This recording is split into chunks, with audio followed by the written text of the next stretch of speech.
nous voici devant le...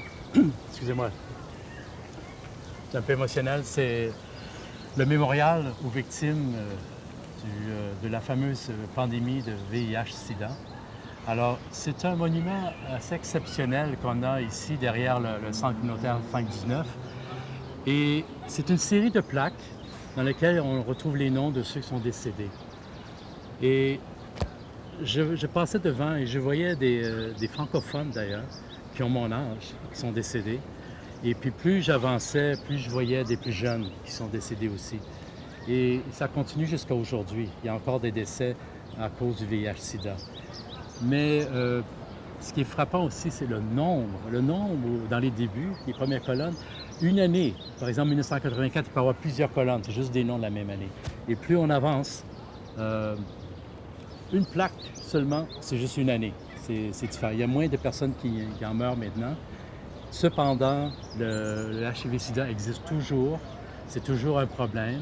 On a beaucoup de travail à faire au niveau de la communauté francophone, au niveau des jeunes, des moins jeunes et aussi des personnes âgées également qui sont affectées.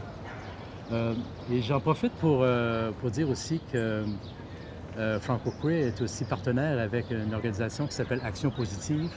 Action Positive a été justement une réponse à cette situation de HIV-Sida. Action Positive travaille pour ceux qui sont affectés, qui ont le VIH-Sida ou qui sont non affectés, et puis ils offrent des services d'aide justement à la communauté francophone à Toronto. Et puis c'est un endroit rassembleur, parce qu'à chaque fois qu'on vient ici, il y a des gens qui viennent visiter, il y a des amis qui voient leur amant, un ami qui est décédé, ils apportent des fleurs, et c'est toujours là pour visiter. Et puis, à l'époque, entre autres, les familles, lorsqu'ils apprenaient que leur fils était décédé, ils espéraient de venir voir le monument ici, puis voir leur nom de leur fils sur la plaque. Et chaque année, il y a aussi une vigile qui est organisée dans le temps de la Pride, de la fierté à Toronto. Et ici, il y a des milliers de personnes. Il y a des membres du gouvernement, la première ministre de l'Ontario qui vient ici, des ministres. On attend des chiens à côté. C'est un parc pour les chiens, pour la communauté ici. Alors, au temps de la vigile, je reviens, c'est assez émouvant. Il y a une scène ici, il y a des poèmes, il y a des chansons, il y a un temps des réflexions, et puis toute la communauté se rassemble pour prendre un moment de penser à tous nos amis qui sont décédés. Voilà.